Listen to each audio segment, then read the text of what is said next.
കുട്ടികളുടെ ജീവിതകഥകൾ ധാരാളം വന്നിട്ടുണ്ട് മലയാള സിനിമയിൽ. അപ്പോൾ ആദ്യകാലം തൊട്ട് തന്നെ. പക്ഷേ അതൊക്കെ അവരുടെ കഷ്ടപ്പാടുകൾ, അവരുടെ ത്യാഗങ്ങൾ ഒക്കെയാണ് ചിത്രീകരിച്ചിട്ടുള്ളത്. അത് ശരിക്കും ഇന്നത്തെ കാലത്തെ കുട്ടികൾ കാണേണ്ടതാണ്. കാരണം ഇന്ന് അങ്ങനത്തെ ജീവിത പരിതസ്ഥിതികളൊന്നുമില്ല. ഇപ്പോൾ ഉദാഹരണത്തിന് ന്യൂസ് പേപ്പർ ബോയ്, ആ സിനിമയിലെ കുട്ടി ഒരു ന്യൂസ് പേപ്പർ ബോയ് ആയിട്ട് ജീവിച്ചുകൊണ്ടാണല്ലോ ജീവിത ചെലവുകൾ നടത്തുന്നത്, കുടുംബത്തിൻ്റെ കാര്യങ്ങൾ നോക്കുന്നത്. ഇതുപോലെ തന്നെയാണ് രാരിച്ചൻ എന്ന പൗരൻ.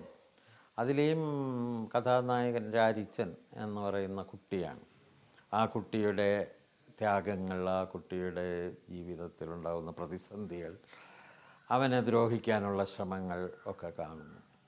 അപ്പോൾ ഇങ്ങനെ കുട്ടികളുടെ ചിത്രീകരണത്തിലൊക്കെ വയലൻസിനേക്കാൾ കൂടുതൽ നമ്മൾ കാണുന്ന അവരനുഭവിക്കുന്ന ത്യാഗങ്ങൾ, അവരനുഭവിക്കുന്ന സംഘർഷങ്ങൾ, അതിലൂടെയാണ് ചിത്രീകരിക്കുന്നത്. എന്ന് വെച്ചാൽ വളരെ മാതൃകാപരമായിരുന്നു എന്നർത്ഥം.